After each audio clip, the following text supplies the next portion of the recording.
Welcome to Two More Than 98, where we talk about anything and anybody with no judgment, with different lenses.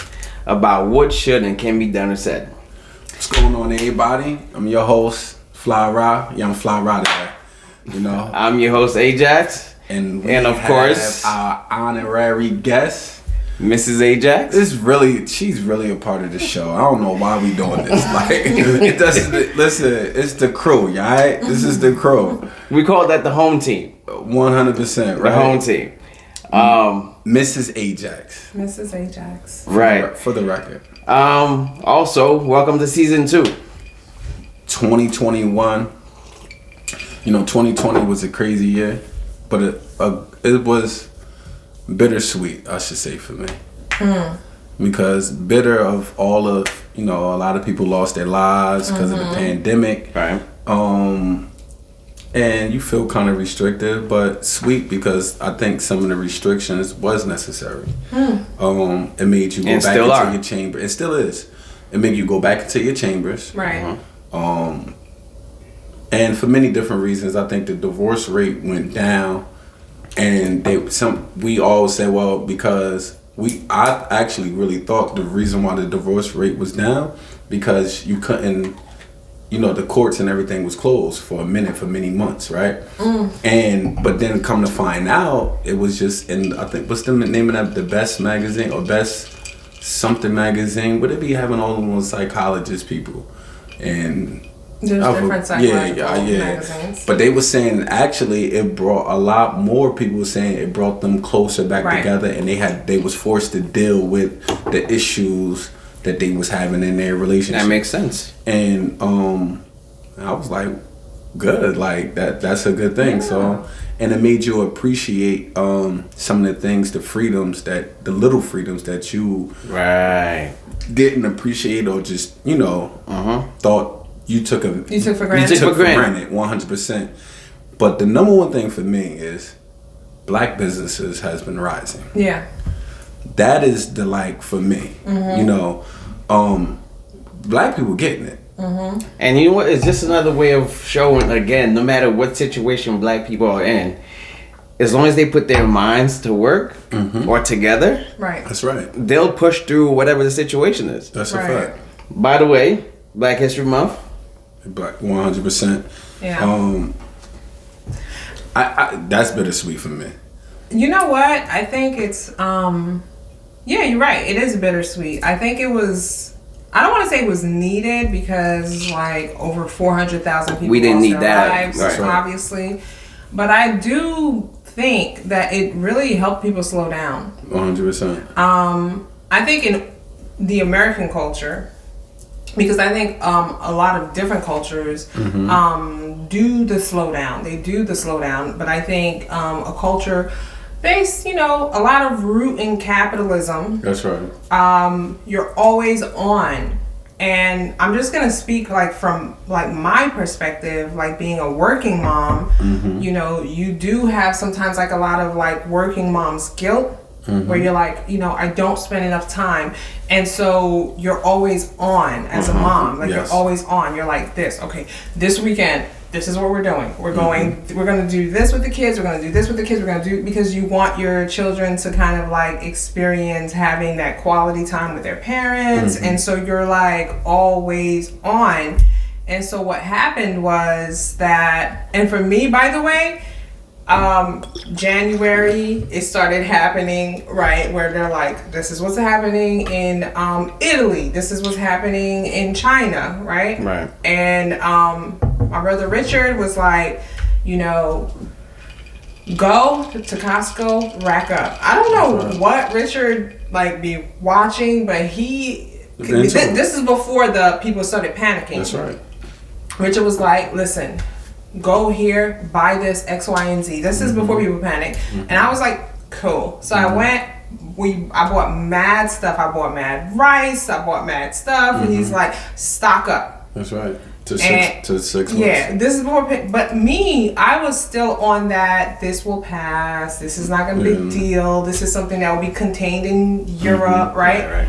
So by the time the pandemic happened and the shutdown happened, it was like, by the way, real quick, Richard was like, I think they're gonna shut down. I'm like, a country built on capitalism will never shut down, right? I was not on that shutdown mode. It shuts down and everything went still. It was insane for me. And it really forced you, the kids, stop going to school.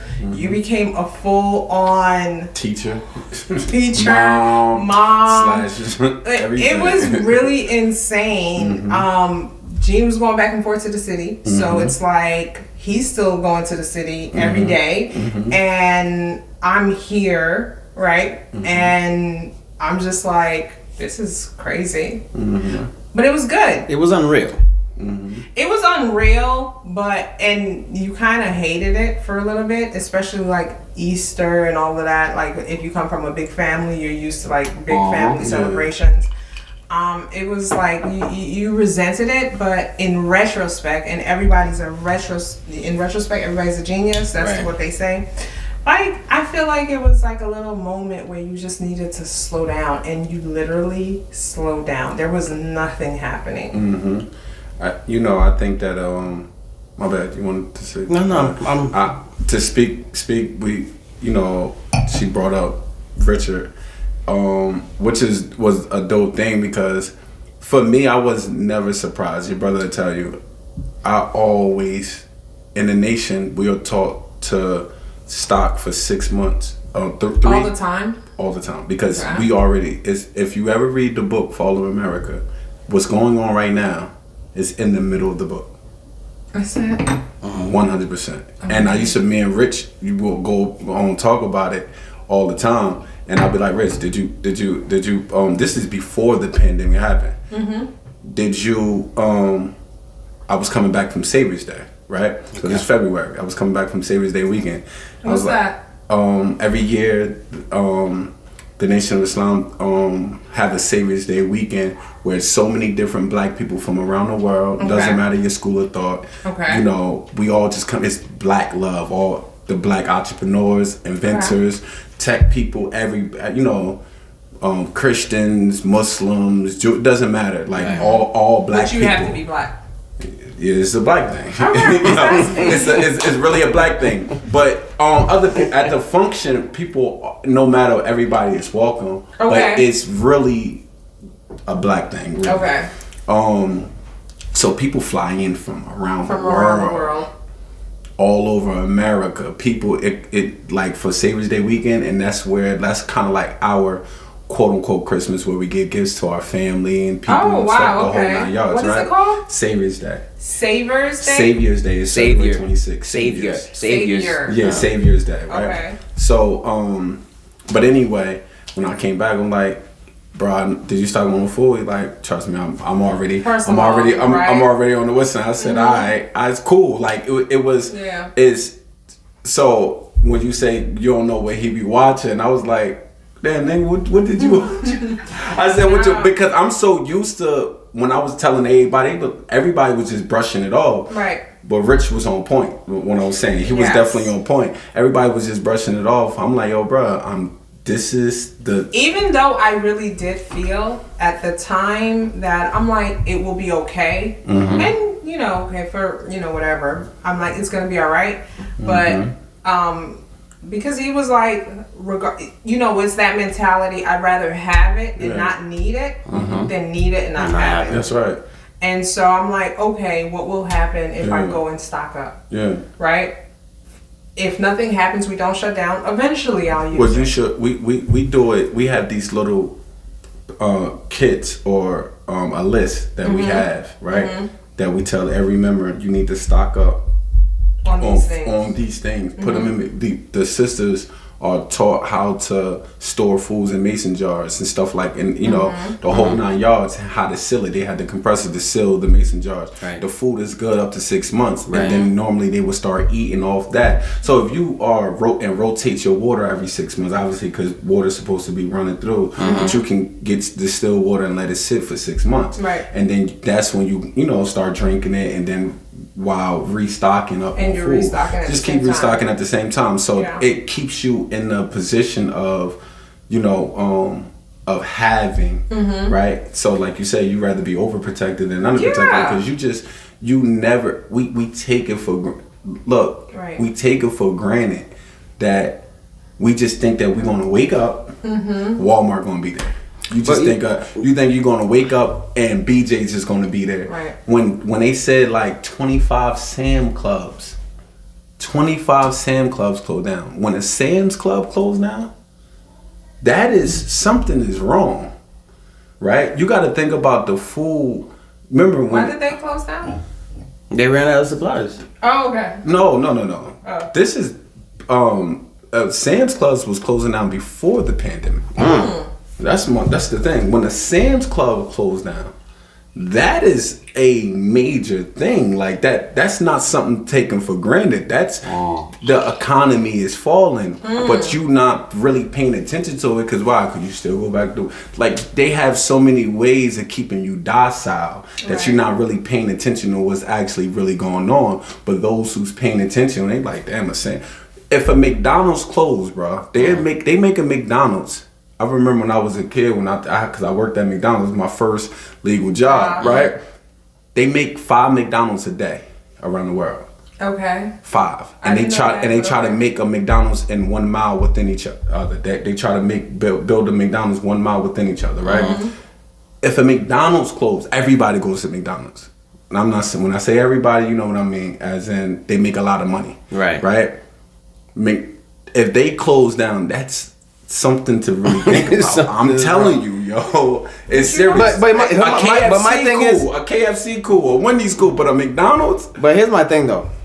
Despite all that, the fact that we have to be in the position where we have to put food to the side just in case some shit happens. We're not even talking about natural disaster. We're talking about people just being annoying. Like you have to sit back and create something, which is making people sick. Don't know, allegedly. Okay, but so far, every disease, we've created it. Allegedly. But they said... We don't know. Okay. No, but Fauci came on television and said that was made, though. Listen, allegedly. since the creation of man, and man has been able to think of ways to try to dominate people, right? It's always something they're creating. Either they want to do something like population control, whatever. But what I'm saying is, put all that to the side. It's messed up the fact that we have to live in this in a state of fear where we have to constantly have to put things to the side just in case they fucked up so bad where we have no life at this point. And my mom just lost a friend, and look at this. She just lost a friend, a nurse, who took the vaccine. 2 days after taking the second shot, her friend died because of the vaccine. So you like in a lose situation. You're in limbo, yeah. But isn't it like clinically proven? And I don't know because I haven't done the data research, okay? By the way. But it's, yes, right? I just want to make sure we are like being responsible in that any medication or vaccine or whatever, not just talking about the coronavirus vaccine, anything can have a reactive response to someone, right? So while yes, I'm not saying that, yes, I'm sorry that your mom's friend passed away, but I think in any clinical research that you do, there's never 100%. So even in basic antibiotics that have been used for years, even in Tylenol, even in basic things, right? There are incidents where it occurs that for whatever reason, that person's body responds negatively to that, whatever that is. So sometimes it's a challenge. Specifically, this vaccine, though, you have the private scientists saying don't take it because when they do their research, first of all, you're not being hit within the vaccine. It's not the actual coronavirus, but they put something in the vaccine to manipulate, to create your body to try to fight to create the antibodies. Right. Just Right. to get it right. They hit you with a small dose. What it does is actually, you're right. That's what it's made to do. Right. But it actually alters and manipulates your DNA in the process. Okay, I don't know the clinical research on that. And I'm only speaking on from you got Dr. Wesley. I could give you the references. Dr. Wesley is the main one. That's who I follow. And Dr. Ava. They are actually They actually from their research. Right, but there's not enough longitudinal studies to show the alteration of someone's DNA. It's enough studies of people been dying after getting the vaccine. Right. Okay, but here's the thing that happens. And by the way, I'm not pro. No, I know you're not saying that you pro it, but my thing is it puts me and I think black people in general in a position of. Well, remember they had the syphilis. They was right. Historically, we was they. What have they done to us? Right. Why now all of a sudden? Right. In 2021, right? So first time shame on you, but second time is really like shame on me. You know what? Yeah, but we had many second times. So it's been shame on. When can we break the cycles? Okay, so here's what I think it's a little bit different. And I want to go back to the opioid epidemic, that we're going to call it that, right? Mm-hmm. It's a little bit different in that, because I think when crack cocaine hit the streets in the late 80s and 90s, right? We villainized it. We said it was a crime. We made it like the worst thing ever. Mm-hmm. And then it hit the middle class, and you had well-to-do suburban moms becoming addicted to pills. We had Tommy. Still are, right. But now we no longer criminalized it, right? Because when something impacts the black community, nobody cares. That's your problem. Right. You figure it out, right? When little Tommy, who comes from a well-to-do family, and then now now we say it's affecting everyone. We need to treat this like this is endemic, and we need to figure out a solution. And police are trained, and now we know, like, if someone is having an overdose, police are trained on what to do. They're not arresting you in New Jersey. You can have an overdose and you will not be arrested. But they're not talking to you, though. I was about to say the difference is, though, you're right. But I think that the caveat is that they don't mind sacrificing their own. Look at polio.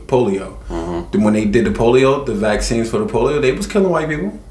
But a whole bunch of white people was being murdered in the vaccine. They don't mind showing you the hierarchy. Right. Don't mind killing poor white people. But they were immigrants too. That's what they were. That's what they were trying on. So 100%. Right. And so, I agree.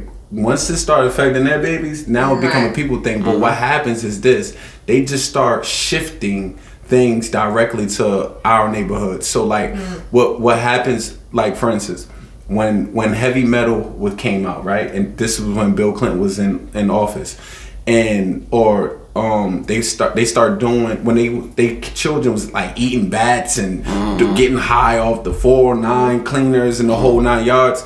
It was this movement going around. Get rap music off of what's the name, and heavy metal, because it's killing our babies. And then the politicians came in and says y'all can promote banning heavy metal off the radios, but don't ban rap music off the radio. And why do you think that is? Because it's simple. Because we're promoting killing each other, the whole 9 yards. So that they will come in and make and they will do that even with our shots. A scientist was saying that remember, the doctors only read the serial number. But they shift the shots or the vaccinations in our neighborhoods and have a different cleaner shots in Westfield. While in Plainfield Clinic, you be getting something different. Even they do it with foods, with the ShopRites. My mom always used to go to the white neighborhoods to go to ShopRites because the people who work on the trucks, they used to always say all of the bad foods went to the one right here, while all of the good foods went to farther in. You go on to Morris Plains, the whole 9 yards, but it's still ShopRite though. Right. So again, they go by zip codes. They go by, that's another form of redlining, right? So it's still, they still do it as long as you are being affected. They don't care, and they would try to, I just think that I can't trust that. When they did it to my parents, they did it to my mom's parents, they did it to my mom's parents' parents. Now all of a sudden, now they my friend in 2021. I just can't. I can't roll the dice in that aspect. I get it. I get why the trust factor is just not there. The trust factor is not there, and like 100%, I agree with you and I agree with y'all. Like, every time I see your father, he always remind me, are you taking the little shots with the ginger and the what's name? The natural things. My grandmother, the holistic aspect. Right. My grandmother's the same way. My grandmother, like, boy, you better not take no shots. We can make that come down south. We can make stuff that's good for you. You know what I mean? The whole 9 yards. Listen. So to answer your questions as to what you said before, earlier was, when do we start trusting the process? I think we start trusting the process when we start working on the vaccinations or on things that we know. That's right. We can trust. Our own scientists, our own school of that has not been tampered with. That has not been tampered with at all. And I just think that, so what this pandemic does is, before black people wouldn't even had these conversations. They didn't talk about didn't trust in the shots. Right. Your parents made you go out there and go take the shots. Boy, you don't forget that flu shot. But don't forget that for a certain period of time, and still till this day, white words are still supposed to be held as high. We don't even research that, but when a black person be like, man, as soon as you say, yo, don't listen. As soon as you say don't take the shot, man, you're a conspiracy theorist. Right. But if white person say don't take the shot, Daniel was like, bro, you ain't hear what such and such said? Like, it's still, we've been programmed to challenge ourselves and take their words off of face value. Right. We never really truly question, and the perfect point about it is, we know that the school system don't teach our babies at all the truth. They give you their history. Right. But we don't really, on average, on black homes, we don't really question our children. Our children are taught to take their words because it's a school, because it's textbooks, because it's a teacher. They got a degree to take their words off of face value. Right. But when mommy and daddy say something, Daddy, how you know? My teacher told me such and such, this and the third. And you start, you being the person to be challenged. Right. It starts at home. The parents being challenged, while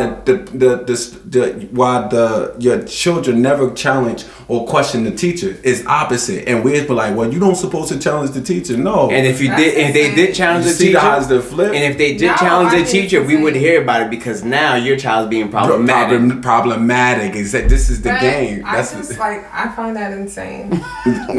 Listen, it's insane. But you know what? The thing is, it's programmed. It is. It could be very well programmed, and I think it's a little different. It's exhausting. No, it's a little different. Like, I didn't grow up that way. Yeah. Well, that is true. And so the thing is, I think I had to recognize a lot that my normal wasn't everyone else. Everybody else's normal. I didn't realize that for a very long time. So by the way, when let me actually, since now it's a different topic, good topic. For my children, is going to kind of grow up the same way, because their normal is going to be different from the average black home. Right. They are being taught differently than the way how I grew up a little bit. Right. how do I get them? Because what age was it when you had to realize like my parents did it differently, had me trained a certain way, right. and that's just not the average. You stop presupposing your mentality on the average black family or black person. You start to realize things are different. I'm sorry. When, let's just say, your kids go to their friend's house and be like, "Oh, you don't eat wheat bread?"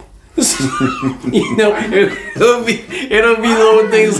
It'll be small little things like that. Oh, wait a minute! I thought everybody ate wheat bread. No, you know, it's small little things like that, and it'll develop into something a whole lot bigger as they're going through life and going through these forks and realizing, oh, my normal is not their normal. Right. So how do I make my children grow up to realize the thing is, when you grow up that way, it's just normal. And so I don't think, you know, in terms of, you know, the developmental stages or whatever, I don't think that comes into play until like the teenage years. And the reality is the formative years from 0 to 5 are like critical, right? So you have to realize, like, if you ever look at any clinical research in terms of developmental years of like any individual, like everything has a stage. You have like the critical years, 0 to 5 is super critical, where parents play such a role, and environment is like so critical.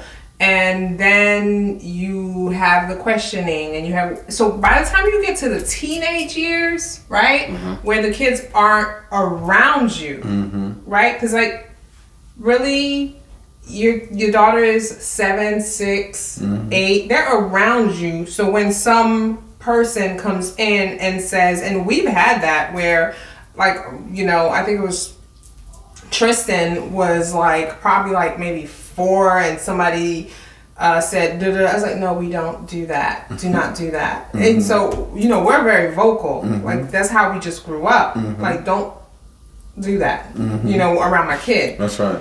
So, but by the time they're like 14, 15, and they're going to their friend's house, so you're going from that age where you're trying to figure out yourself, who you are, I think by that time, it's ingrained, right? You do want to kind of fit in a little bit, but at the same time, it's not organic to you. It's kind of hard for you to shift from your normal. It's like, you know what I'm saying? So if you're already raising your daughters that way, by the time they go out when you're not around them and somebody tries to present certain things to them, it doesn't feel organic. So like, I think what you also want to hope is that from the way that you're raising your children, that they start to navigate themselves towards like-minded people like them. So hopefully, so that their normal is still that normal, because they have people that are kind of similar in how they grew up.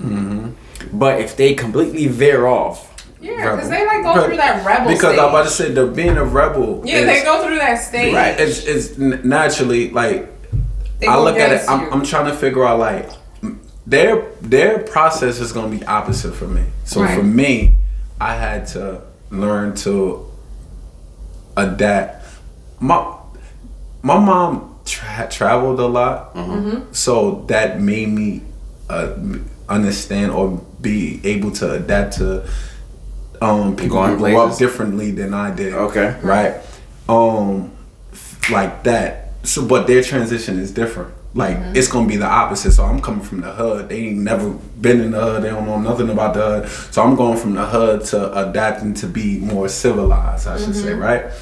They're coming from like having to adapt to this person just doesn't. They was raised different. They don't think like you. They, you know, the whole 9 yards. Like, you have to. It's from opposite. Right. And I'm just trying to figure out, like, because I didn't grow up like them, they would be kind of closer to you more so than anything, about how my children question everything. Right. They don't have the same kind of philosophy as I was taught.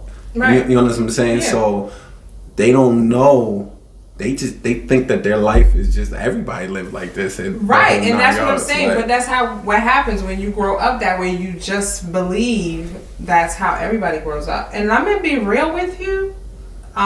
Even at this age, right? You're a little naive sometimes. Yeah, I am. And you know what? I fought against that for a really long time because you know who was the number one person always telling me I'm naive? Alan? Yes. Yes, exactly. Yo. Always. Yes. And then, babe, what did I tell you? Like, there was one time we were having a conversation. I was like, oh my God, no. I'm like, babe, I don't know. You figure it out because you're not going to be naive sometimes. Because, like I said, like, I'm going to count on you, but not to that extreme. I'm not naive like that. Like, I want to see the good in people. Yeah, it's 100%. Not like I'm believing. You're optimistic. I'm not so much optimistic. It's not so much optimistic. That's the crazy part. I'm not an optimist. Everybody who knows me will know, like, I'm not. I'm kind of am though now. I'm not, but I want to believe the good in the world. Do you know what I'm saying? And that goes back to kind of like when you're talking about like the way you grow up, because it's ingrained in you. Right. You want to believe that people came from that, and then you realize that's not always the case. And I got an education, by the way, in Hard Knocks. I got an education. Mom, it's like my sister. My sister's like that. My sister, and it's funny how we both could grow up in an environment, but she been so sheltered. And it's like she was sheltered, and I was the one in the streets. Right. And the whole She's younger than you, right? She's 1 year younger than me. So that means your mother saw where you were going. She's like, nah, they said this ain't happening to her. My mom couldn't hide. What it is though? It could also be a gender thing. I think I think because my mom, what had happened was my mom was molested when she was young. So when she had a daughter, she was overprotective. Overprotected. Right. And not only that, I was bad as hell. So nobody wanted to watch me. So she couldn't find a babysitter for me. Everybody would watch Siobhan, but they wouldn't watch me. So like my grandmother had 1 year difference. 1 year difference.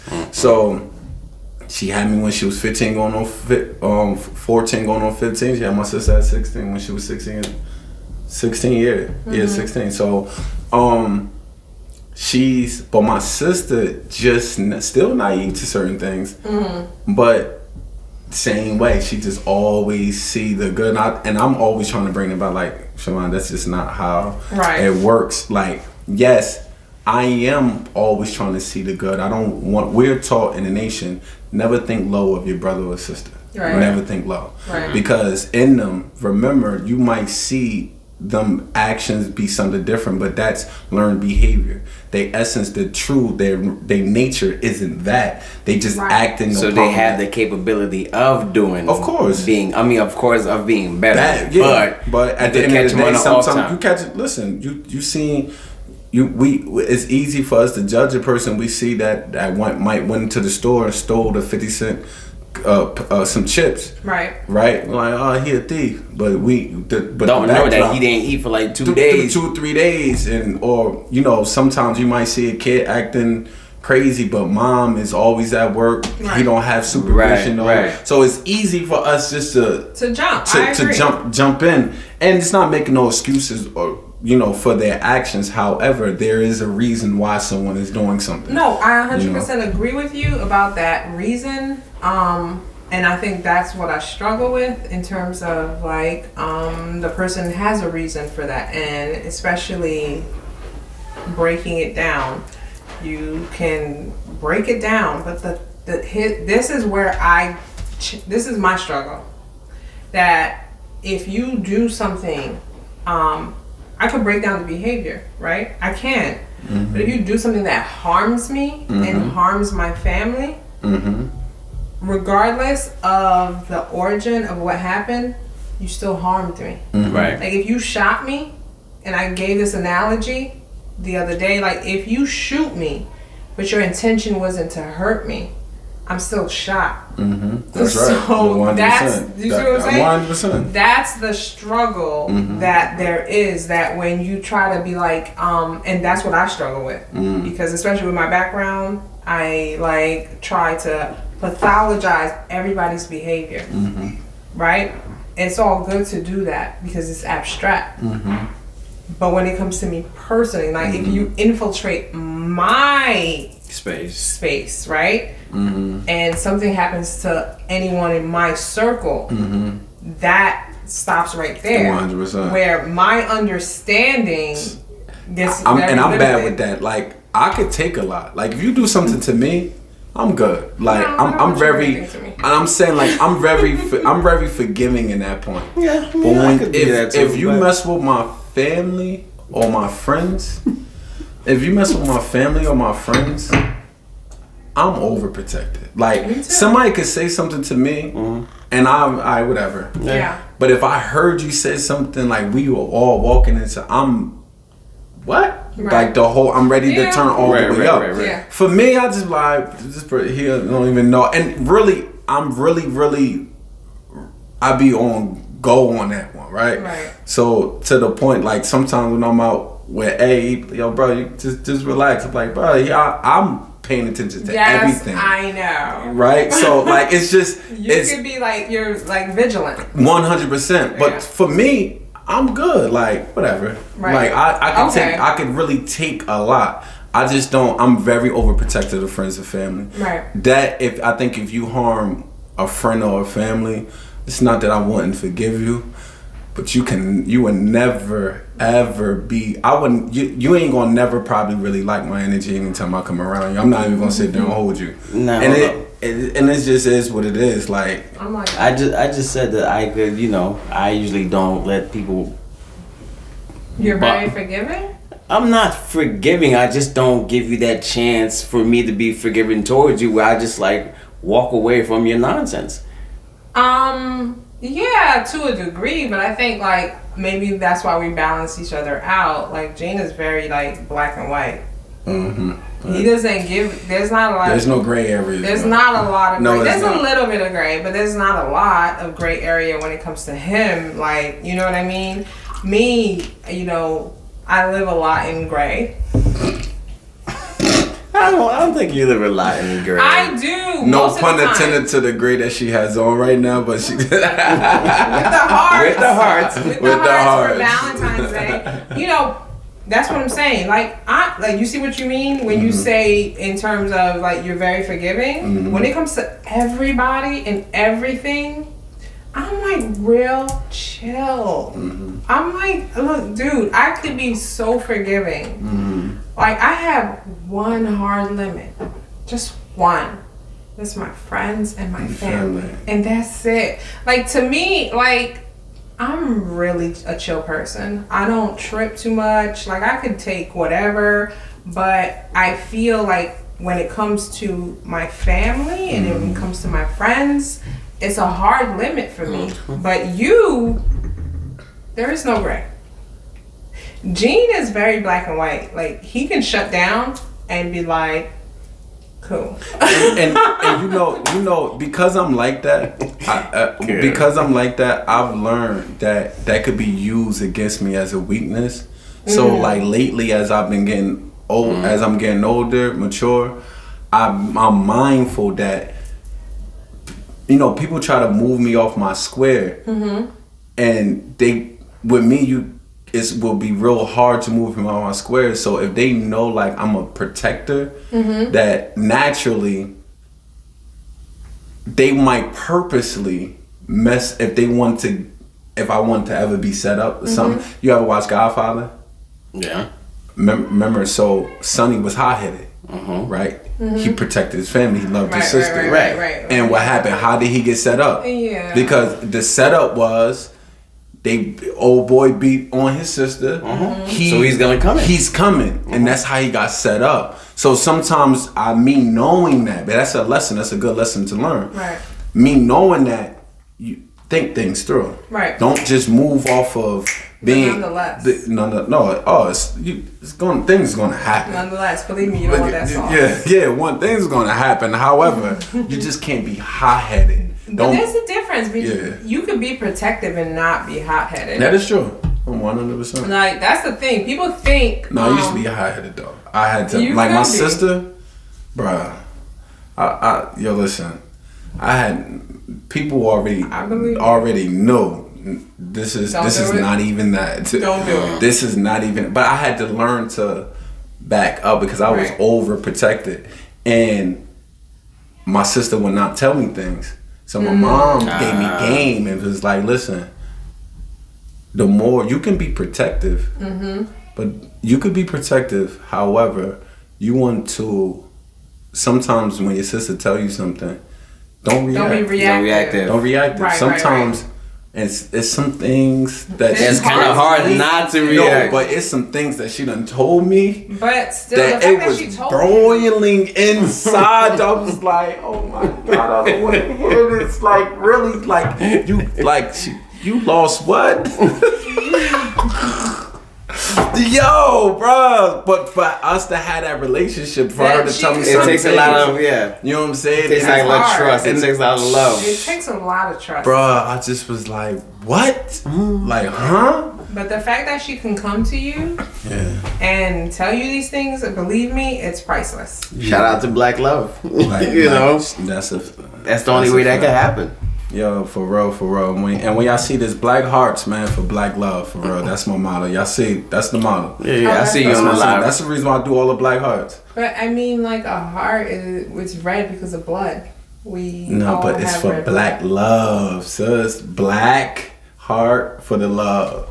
I get it. But I'm just I get That's it the too, motto. but you know so sometimes just the dark. black heart can mean that it also means that you have a heavy heart. You know it's something. dark a little bit. Yeah, we're gonna move. We gonna change it. We gonna change the narrative on this. So, yeah, you know why? Because I hate that. Every time it's something black, it got to be something negative. Black But ball. wait a minute, it could be like when we were in mourning, we wear black. Yeah, that's the association. And when you get married, you supposed to wear white. No, it's that's all, not what you Listen, do. if you put a black heart right now on Instagram, just put a black heart. People gonna be like, "Yo, what's wrong? Everything okay?" No, when I put No, it, that's not not me. true. I mean, at this point, they might know that Yeah, I'm you about put to a say black they love. already You know put a black black hearts heart. for black love. In the Haitian culture, you can wear white or black. And in the Indian culture, you don't wear white because that's for mourning. So Yeah. in weddings, they wear red. But you're talking about black culture. But in America, white culture, angel food cake is what? White. Yeah. Devil's food cake is what? Black. But what do people like? Okay. That goddamn devil. What do they like? Yo, for real. Look, black hearts. That's right. Yeah, we're gonna change the narrative right here, man. We ain't gonna say, look, when you told that black lie, but when it's a little innocent lie, It's you a told white lie. little white It's lie. a little white Like, lie. bro, I have never in my life heard a black lie. Nah, but they just say lie. But if it's an innocent, in other But you words, just a little, said black lie. Yeah, I know. I added that. Oh, That was 'cause a I'm little like, I added. never heard No, of that that. was that. I added that. But my point was when it's a little innocent lie. Oh, it's just a little fib. You know, it's the fib. It's a little fib. A little white lie. It's a little white lie. Oh, it's okay for y'all to lie. All right. No, I agree with you about the narrative, but I feel like, I like a red heart. Technically, heart's supposed to be green as far as the picture. Why is it supposed to be green? Because if you follow in chakras, the color of the heart is green. You just went like really deep. No, I mean it's not really deep. It is what it is. It's either you know about it or you don't. But the whole reason why. But technically, blood isn't red. Yeah, it's like a. It's not, When but it's It hits blue. oxygen. It's blue. When it's hit oxygen, it Okay, turns so what red. happened? What color is it when we see it? Okay, we can't dip our eyeballs into the bloodstream and see blue blood. So I just see the green and blue in when my veins. it hits the oxygen, it turns red. So the reason the heart is what it is, right? You take a heart, even though I feel like if you can do the diagram. that the diagram only happens when you take a heart and you split it in half. Not all the way in half. You cut one side and you flip it open, right? And that's when you get that heart shape. But all I'm saying is that's where the red heart comes from. Nah, it's just the meat is red. Let's go. Somebody said that love is blue, calm like water, not red like fire. Nice. Sometimes. Sometimes. Because love could be real A fire. little fire. So you had a question. Every now and You again. had a question, sir. Which question was it? Bro, we've been talking for a minute. What was the question? Oh, yeah. Welcome to 2 More Than 90. What the fuck is happening? Hold up. What was my question? My question was... What was my question? You threw me off. Yo, we had mad conversation. Like, I forgot. Hold on for a second. Let me think about it. Yeah. I'm on live right now. Yeah. I could go on my notes, but it's gonna mess up the live. That's Okay, why what I was it told based you. on? Can we talk a little bit about What was the first question that I asked? You want some about Valentine? Yeah. We could talk about Valentine's. Because, here's the crazy part. I never... So, okay, we've been together for a while or whatever. But I feel like, is it me or a lot of you are talking about Valentine's Day? Do they don't have nothing this pandemic. Because you have to understand something. It's a pandemic. They don't have That's nothing why. else. Because I'm like, why are we so hyped up? And because the divorce rate has been lowered since Rashawn last don't year. celebrate Valentine's Day. Okay. We know. All right. There's a lot of things you don't celebrate. I've noticed that there's been a lot of trending, a lot of. But this is what's happening. People have been together for this past year. They're relearning the people that they're with, right? Some people actually found new relationships behind the mask, right? And the fact that there's not much to do and much places to go to, I guess the best way to express yourself at this point would be around Valentine's. Everybody's gonna be in Tulum. Right. But at the same time, don't people meet differently right now? A lot of it in the age of information. They said like 24 million people meeting, dating online. Yeah, like you either meeting. That's the only way you can see their face. No, but no, people are out. I mean, people are out, but they got a damn face on. Like, you want to see somebody, if you think they might look good. Excuse me, can you put your mask down for a second? No, nigga. Like, I feel like a lot of people are meeting on social media. That's what we're saying. Like, right. you said 24 million people. Met on social On media platforms. Online dating. Right. Online dating. Rather a social media platform. Well, all of it's considered That's a social lot. media. Wait, just in the U.S.?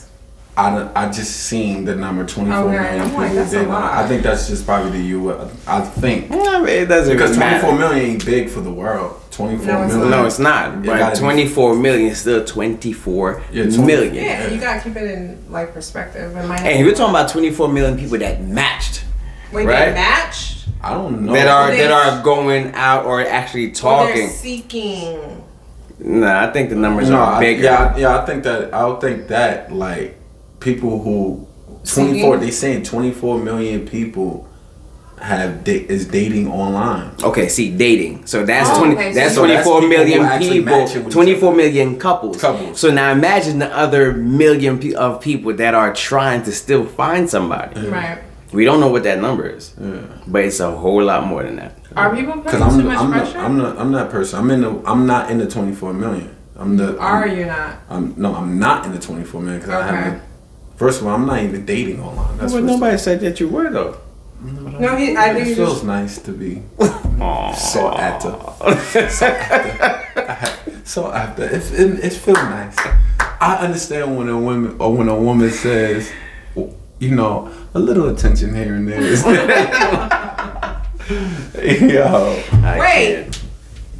So you're gonna you don't think men like attention? I do think men like attention. Okay. I think people. It's a misconception. People, period. I think like people. I'm about to say. I don't even think it's a gender thing. Right. I think I that. agree. I think women just more open about it, and men Right. don't like to say, because you would feel. We're not taught to express our emotions. Right. So the average man, they might not say it in front of a woman. Right. The thing is, hold up. I mean, I'm No, sorry. No, they're not gonna say it in front of their boys. Yeah, I'm like, You what? But you know how I go. Like, you can get a man to say something faster than him openly to the public to say it in front of a woman. Right. Right. Okay. So in the barbershop, we done heard things that they not gonna go home and tell their wife, Right. or other women, right? Because it's not to be. We're not taught to express our emotions, but and when a man knows, like, it's much easier for him. If I know that we generally feel that way, I don't mind saying that because it's in our club, in our group. At the end of the day, but if it shows any type of vulnerability outside of other men, like then it's hard for a man who's haven't been taught to it's okay to express your emotions. That's only based around the people that you're the type of people that you're around. If you have somebody that's gonna criticize you for feeling a little mushy on the inside, then most likely you're not gonna divulge your information to that person. But if you have a group of people that no matter what you say, they're not judging you.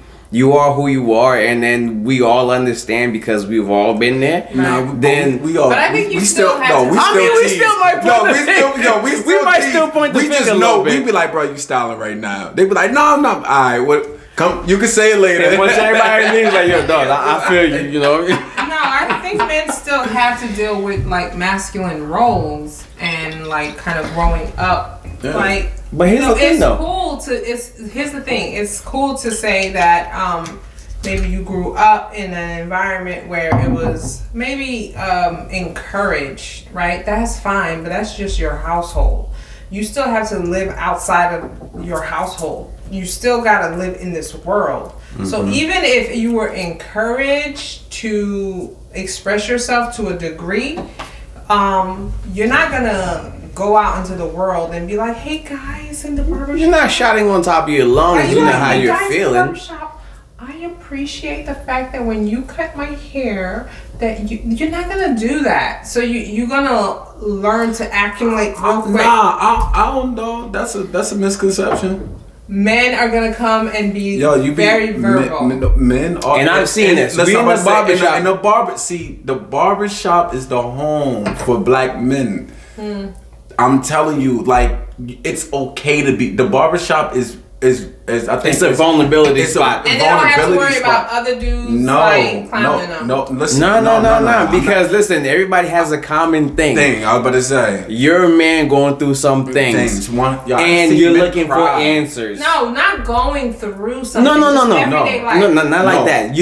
You're going through everyday life. You still might have one or two things that might differ from somebody else. Mm-hmm. But at the end of the day, when somebody vocalizes their situation in the barbershop, they want to know that they're not alone. Right. That's right. And how can somebody help? How can this information from this person help me out? So, and people leave a barbershop sometimes. With a wealth of knowledge. Because what happens is this. A man will come. All it takes is one person to be going through something. Or just say something. Express someone emotion. Brave. No. It's not even being brave. It is being brave without saying it, but they say one thing. Mm-hmm. It's like it makes everybody else become more emotional. Only if he expresses it in a way for everybody else to hear. Yeah, that's right. Yeah, I'm about to say. Because listen, you got the barber. The barber's he's well known in the neighborhood. Everybody likes to come to the barbershop. Yeah. He greets everybody that walks in by name and whatever. They sit down. They wait for their turn. They come in a chair. And as soon as the barber starts cutting, the barber whispers in his ear, "How you doing, brother?" Yeah, that's right. Everything all right? How's the family? And the guy's like, everything all right, man. It's crazy, man. And then that's all it takes. They like, and then next thing you know, he really wants the opinion of other men here. So then he starts vocalizing a little bit louder. That's exactly how it happens. That's how it happens. And he'd be like, and you know what? And sometimes the barber is trying to say something, but he says something. And he's on the chair. Sometimes you might have somebody who's sitting in the chair. He doesn't even want to cut. That's right. He just what he also going to see. People come to the barbershop sometimes it's not even getting a haircut. Or sometimes they got their haircut and they stay 4 or 5, I'm telling you. 4 or 5 hours? What? That's normal. Yo, that's a normal. Like, what shows you they probably are going through with his wife at home. Yeah. Like, it's so much that happens. And the next thing you know, we be like, bro, I feel you. They be like, yo, it's just one of them days. Right? You know what I mean? I just need to be out the house. I've been with the family all the he needs to be out, and he needs to know that he's not the only one going through what he's going through. He comes in a stranger, He comes in a stranger, leaves as a friend. 100%. He comes in as a stranger and left as a friend. 4 or 5 hours. I don't watch people I know I'm stuck on the 4 or 5 hours. That seems so drastic. I mean, you got to spend 4 or 5 hours getting your hair braided. Yeah. We over here 4 or 5 hours discussing real life shit. You want me talking? This is why a lot of black people don't go to therapy because the therapy happens every Saturday at the barbershop. But really, in reality, here's the problem though. Just because the therapist is only letting you talk anyway. They ain't really for 1 hour. Y'all about to say for 1 hour ain't say people like, oh, that's how you look right after the minute. No. So you feel that way? Please don't do that. Please don't do that. You disrespect my wife, though. You know this is what she does. My fault. I don't do that anymore. But like, it's not that simple. Here's the thing. Here's my little thing with that. When somebody comes to the barbershop, it's not therapy. Okay? I'm sorry. Like, it's an outlet. It's therapeutic. We can say on the surface level, it's therapeutic. Mm-hmm. It's like, okay. When you say it's like therapy, it's not therapy. It's like, I'm sorry, people are like clinically trained and they go through a lot of education and they go through a lot of clinical experience to have a concept and understanding in terms of what's happening. And I'm not saying therapists are always right because I know a lot of bad therapists. So that's not what I'm saying. But I think it's like we need to tread lightly when we're saying like, we don't, as a community, black people, go to therapists. I'm not saying no. I'm not saying like that. I know, but we don't want y'all jobs. Trust me, the barbers do not want y'all jobs. I'm just saying we need to tread lightly when we say that like black people or people in our community don't go to therapy because like we have different outlets such as like barbershops and things like that. It's not different. There's a lot of like as a therapist, you can say there's a lot of different things that you can do therapeutically as an outlet. So if you go to the barbershop, that is great because that's a therapeutic outlet and you're able to like express yourself. But that is not the same. No, it's not. It's not. No, but it's not. But you have to understand that a little bit of a difference makes a big difference. I know it does. I'm not saying that. I'm thinking it's great. Like, for one person, going to the barbershop and having that moment and that therapeutic outlet is amazing. For somebody else, it might be like going to do something else. Like, it could be like me riding horses, me going jogging, fishing, whatever. I get it. That's what I'm saying. Like, yeah, but no, I think being in a barbershop, I do agree with you. It's different than going to a let's to not a therapist equate that to clinical therapy. No, it's not. However, that's not equate that of going playing basketball neither, because this is somebody who's actually expressing what they're going through. No, right? You would think that. That's not true. Hold on, I'm just gonna cut you off real quick. That's not true. Because you believe that because you think an outlet needs to be verbal. No, that's not what I'm saying. So when you're saying like somebody else doing something else, another form of an outlet, right? Because at the end of the day, the barber is not a licensed therapist. No, he's not. They may have their own trauma. Well, it depends because Doug is a licensed therapist. Okay. But is he? Okay. Yeah, you know, he's a teacher. He got a degree. That's why I said when I even know about Doug. No, but wait a minute. Shout out to Doug. But listen, this is what I'm saying. I told you this. Barbers back in the day though. Actually, barbers back in the day though, it just changed. Barbers back in the day was therapists. And not just therapists, they was also medical. You got to go to history of barbering. Barber wasn't just some person that cut your hair. I know the medical part. See, I didn't know that part. But I used to tell her all the time. I think barbers. Listen. I know about the medical part. I never heard about the medical part. I used to tell her all the time. I said we should open up a barbershop where the barbers are actually graduates of therapists. Yeah. Okay, because if you're gonna sit down trying to give somebody your opinion about something that they're divulging to you. Right? And you got to be able, they have to be able to leave the barbershop feeling like they left 100%. And even if you charge an extra $20 more, they'll pay. Listen, do you know how many men, though, and I would definitely say this from my experience, being in the barbershop, I never really met a man that was going through it with his wife and they got a divorce.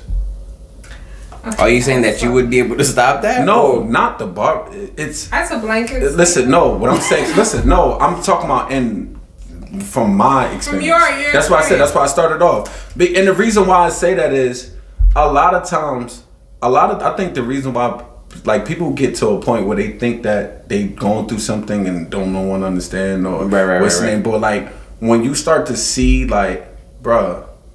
Because the only thing we gonna say is, you gonna divorce your wife and go meet another woman? You gonna start over? And give you the same goddamn problems? Like, bro, you ain't going through nothing that you start pointing around at the barbershop that he's not going through. The guy sitting on the chair is like, yep. All it does is, and then you through the barbershop as a community. Then what happens is as a barbershop, then now you done made a friend, and then now.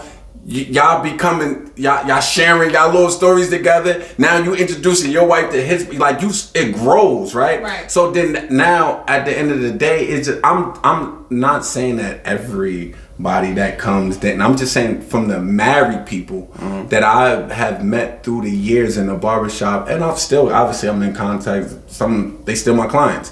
So like it is you know people come to me all the time like, yo bro, just thank you. Like for being an heir, you know what I'm saying at the end of the day, because I don't really, and I'm not really giving advice. A lot of times it's just being an heir. Sometimes people just want to be heard. People want to speak. You know what I'm saying? Just want to speak because they feel as though that they can't speak to someone else. And I encourage people to go. Like I went to a therapist, right? So and go and get counseling. I encourage people to go get or speak to a therapist. I don't recommend a particular therapist because I don't know everybody's But I can understand why you would go to a therapist though, because you need to decompress from everything that you've been getting. Do you know the stories that I've heard that I can never put a name to it. When people tell me, I'll be from here like I heard this before, I heard that before, I heard like you think that you don't going through something by yourself, and actually you ain't the only person. So the wild stories, I needed to decompress. So then you go to another barber and you unload on him. I mean, I don't want to say like that's vicarious trauma, but like it is a thing where like therapists end up not just therapists or even EMTs, police officers. There's a lot of vicarious trauma that occurs where like it's not occurring to you, but you're exposed to it, and you take that on yourself, and you try to like internalize it and stuff like that. So if you're hearing a lot of crazy stories, you're still a human being at the end of the day. I think I heard every cheating. I think I heard every cheating scenario in my life, yo. But check this out though. I think I'm a little different though, because she would have the sessions. 2, 3, 4 sessions, bro. Yeah, of course. So then you know what she has to unload. Well, you just don't listen. She had to unload, and you know what? I'm all ears. 100%. You know, I'm all ears. But you know what? I take it in. Damn, that's fucked up. Word. No, that's not true. That's not. You're doing it injustice. Here's the thing, like. I'm doing it injustice. You are, because here's the thing, and it all depends. Every provider is different. So I was working completely different. I was working for an institution, and I was in private practice. So private practice wasn't really difficult in a sense. It was like a lot of, no, I don't want to do that. I'm doing it a disservice because there was some trauma cases, but I did a lot of marriage and family. So fine. But like the day job was, you're talking about like something that is crisis oriented. You're talking about 200 kids a month. Okay. So you understand me? So like, yes, there were. You had to decompress.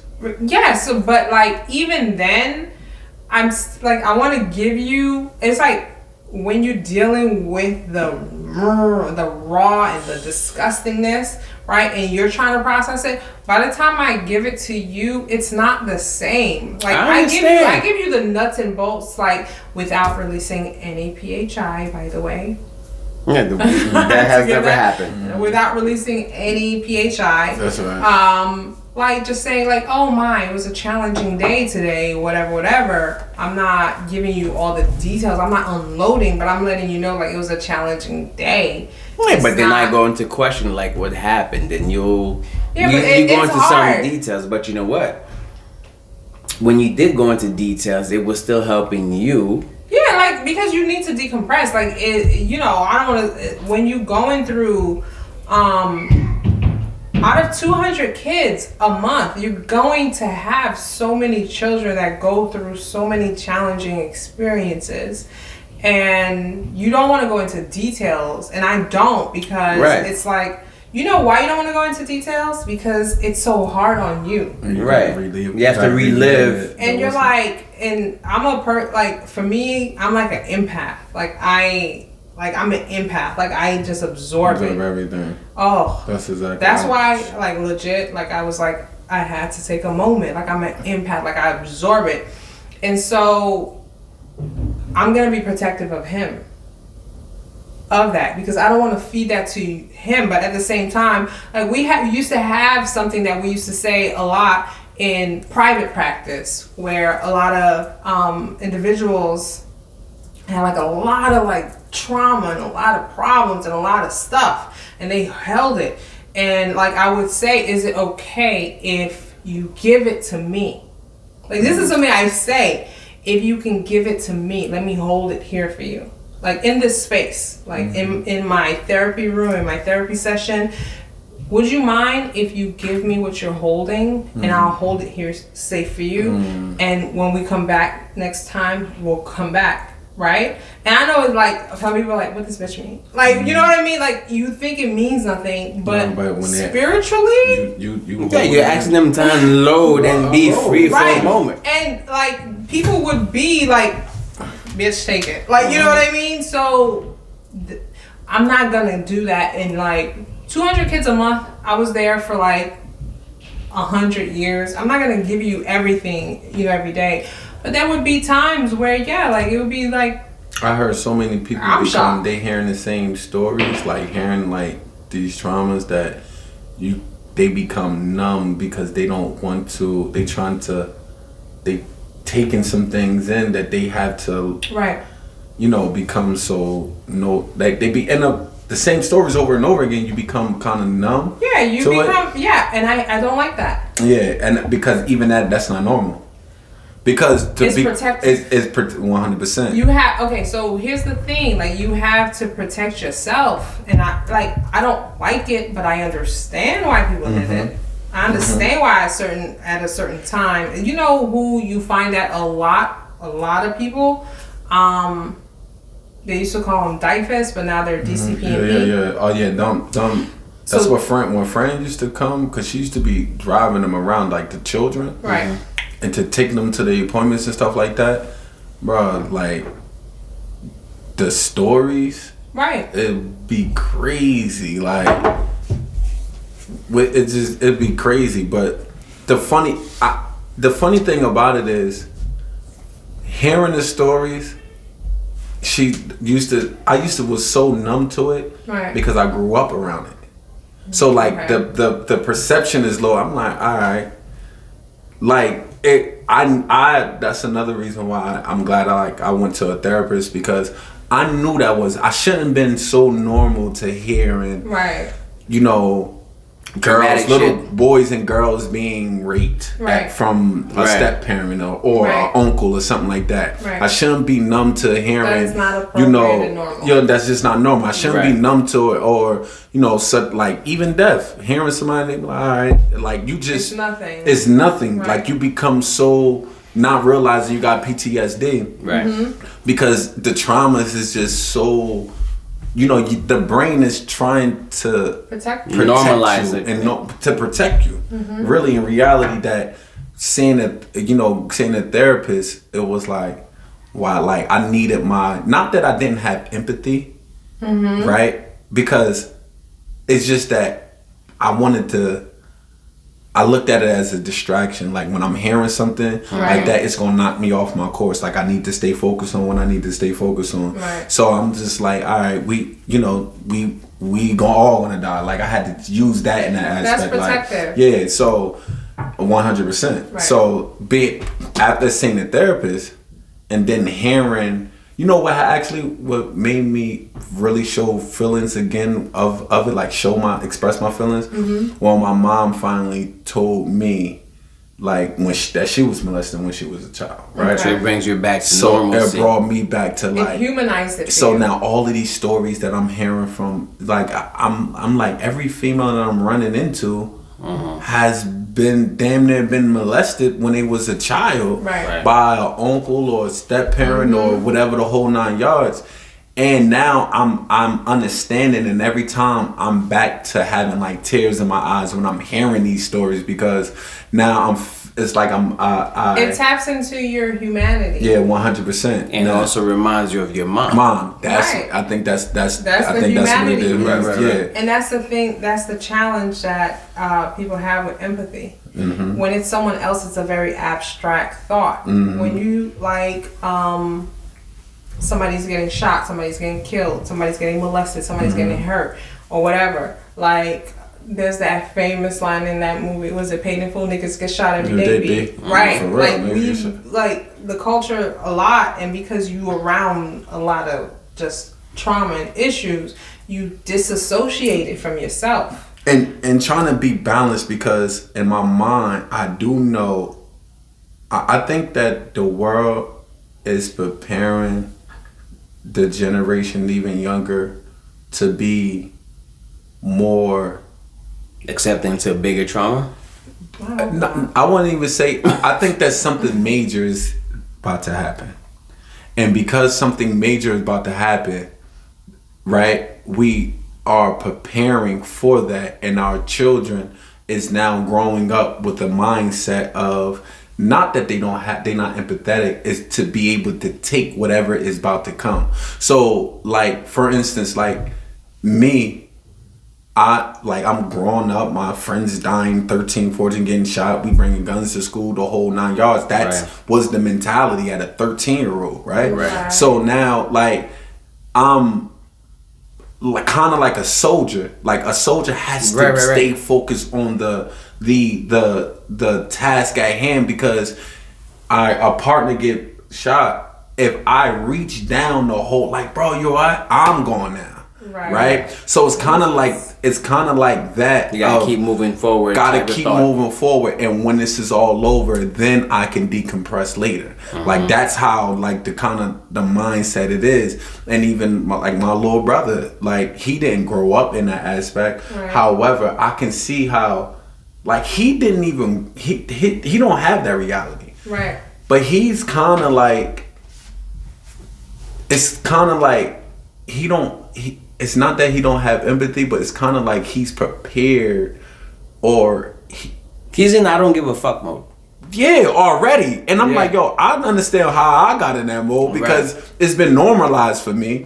For you, why are you like, and even the younger, like, and I'm talking about, he grew up middle class. Like, he didn't grow up in the project. Your situation. Yeah, my situation. My mom was in a totally different situation by the time she had him, right?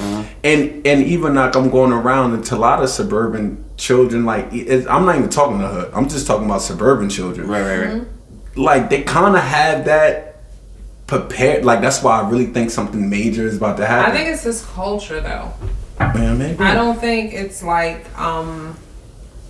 worldwide survival mode. Yeah, I think it's this culture, like, because you got to think about, like, in the schools they do drills, they do shooter drills, and they do like, this is the culture. Like, there's so many school shootings and mass shootings that occur in this culture. The pandemic, like, people in the shutdown were kind of like happy. They were like, yo, we haven't had a mass shooting. But we're taking a break.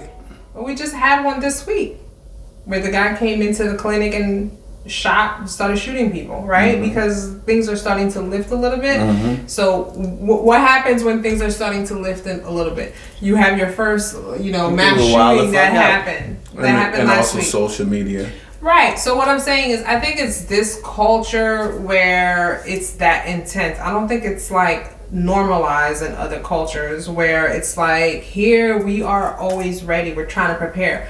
It's intense. Yeah. The reality is something. I think because something, it like I don't know if something's coming or not, but I think it's like because I think the view would shift if you went somewhere else. You know what I'm saying? Yeah. Where it was like, dude, just chill out. Mm-hmm. You know how it's you, not you like know how that you here. just like. But I think because we are here, I think that it's just like You're saying something is happening here? Yeah, this I'm culture? talking about just American specifically culture? in America in general. Oh, well, I don't Right. know. America's always something set off. And Because I thought you meant the what world. you gotta no, I'm not even talking about the world. I'm talking about Okay. specific in America. Like, and you know, I mean, I think that it's just like somebody. It's just like if you say the stock market crash, right? Right. If the stock market crash, Right. everything is on hold. It's gonna affect a lot. Most black people will go back to, all right, fuck it, y'all know what to do. Oodles and noodles, the whole 9 yards. You're not about to murder yourself because the stock market crashed. Right. When it crashed the first time, you didn't do it. Right. During the recession, you didn't do it. Right. And you during this time, because you like, man, listen, we come from damn near, even our children wouldn't be in a mindset of murdering themselves because Right. the DNA is already in them, passed through whatever the parents went through, whatever, right? So at the end of the day, like, but there will be a lot of people will. You know, they murder themselves for less, right? Yeah. Because mental health is a big deal. Like, I don't know. I just think that something major is going to happen because I feel like it is this conversation is very heavy. Like it needs It to is go. heavy. It needs to go on a lighter note. May I have a little bit of whatever I was drinking? I don't know what it was. It wasn't. You had the pineapple. Now, you know it is February. We're in Black History Month. let's end this off with something right. So we're gonna end this off with something right. I'm just gonna say something. We can't talk about Black History Month without talking about Haiti. I'm not saying that because I'm Haitian, but if you check the numbers, if you check the history books, you will see that Haiti is part of your living abilities and the world's for the most part. Hashtag 1804. Hashtag 1804. Right? So I would like to give a big shout out to Toussaint Louverture. Right? The reason being is because Toussaint Louverture, right, has most of the has the most statue bust around the world than any known person. What you mean? You know the bust, like the little statuettes that they be having, like the head up to the shoulder cuts, or it's like to down here. Yeah, I got you. They call those busts. Okay. So I didn't know that's what they call it. No, I knew what they called it. I just didn't know that Toussaint Louverture had that many busts. He has the most known bust around the world because you know he's one of the Haitian heroes that also helped with Haiti's independence and went on to help other countries. Indeed. To get their independence. And that's why there's a lot of countries, especially in South America, that do have the Haiti flag colors on their flag. I just learned something new. Just learned something new. Right. I don't know Hades though. Huh? I'm not like.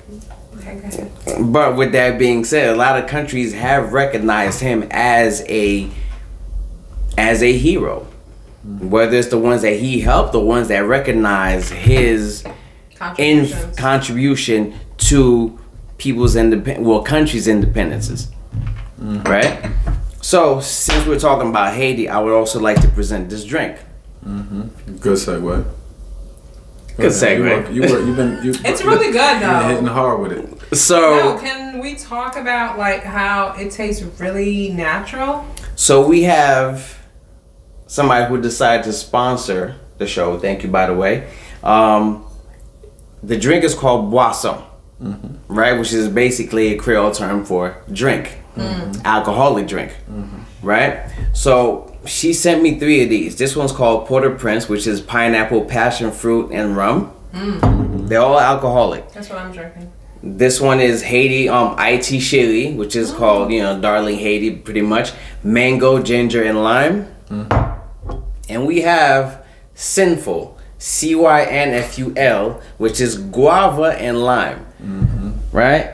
It's really good, like real talk. And she makes these naturally. They are. They have a shelf life because they're so natural. But I'll tell you what. They go in. They go in. So I appreciate you for saying this to us. It's really unfortunate that brother here can't try because he's part of the nation. But I can. And it's not can you pour me a little bit more? Which one? The one I've been drinking. It's really good. The pineapple. No, legit. Like you could taste the freshness in this. It's really, really good. I'm vibing with this right now because let me tell you. Here's the thing. I'm always like when people when you come from saying a little bit. Can you give me a little bit? And she's only she's the one that's been. I only sampled it, but pretty much she's been. It's really good because let me tell you why. So whenever you come from the Caribbean, right?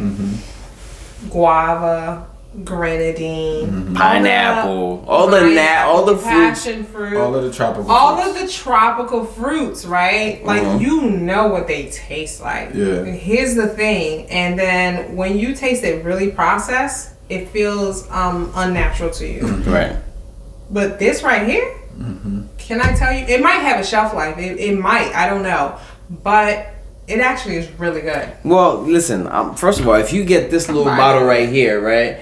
This is an 8-ounce bottle. You're not shelving this because it's so good. Like you just gonna knock this back. I like it a lot.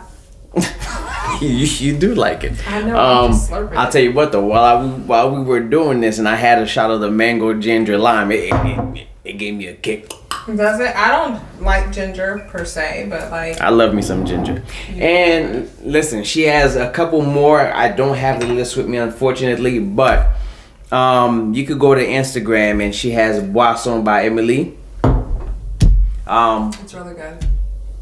It really is. Is it? It really is. I know it is, but you can't stop. So, again, thank you. We definitely appreciate it. Definitely appreciate it. Yeah, I know. I feel like we ain't talking about anything like, why you guys always intense? I feel like when you guys talk to other people, you guys are really light and ha ha ha ha. No, because you know what happens is that the people watching, they have things that they want answers from. And they kind of send us questions about, can we talk about this? Can we talk about it? What's your thoughts on this? What's your thought on that? So then, have fun. Well, yeah, we like that too. But there's gonna be times where we're gonna be cackling. There's gonna be times where it's gonna be like, let's get this figured out. I'm about to say, I think because this is like the first episode back of the new year. Yeah. And we haven't. It's been a lot. It's been a lot. I think that's probably why. I just think we're really resilient. And it's Black History Month right now. We've always been Black History every month. That is true. Every day. Like, can we just... Every day is Savior's Day. I mean, the thing is,